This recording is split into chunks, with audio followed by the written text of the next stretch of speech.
Exodus 21:12-14 reads thus, "He who strikes a man so that he dies shall surely be put to death. But if he did not lie in wait for him, but God let him fall into his hand, then I will appoint you a place to which he may flee. If, however, a man acts presumptuously toward his neighbor so as to kill him by deceit, you shall take him even from my altar, that he may die."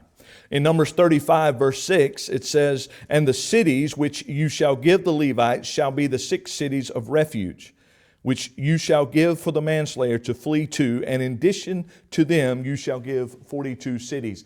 So I want you to notice here, in these two passages, we have one, a command or a opportunity given to someone who commits accidental homicide to flee to what is later known as the city of refuge. In Exodus, he simply refers to them as a place that he would appoint. In Numbers, he talks about them being actual 6 cities of refuge. And at those places, notice in verse 14 of Numbers 12, he says, "If a man acts presumptuously, take him away from my altar." So at some point, there is a connection between the altar and the city of refuge. Further study helps us to understand this particular point. The city of refuge were places of protections, and the horns on the altar serve a very similar purpose.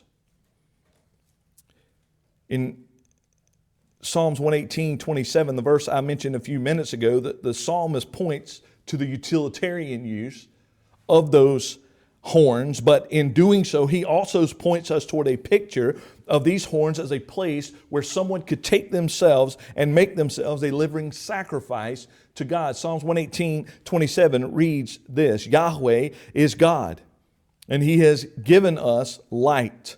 Bind the festival sacrifice with cords to the horns of the altar." And if you'll remember when we talked a few weeks ago about the festivals that occurred, each festival with its own sacrifice, each one of those sacrifices atoning for the sins of the people. So the idea of an individual placing themselves or grasping the horns of the altar carried with it the idea of them sacrificing themselves to God, placing them at the mercy of God.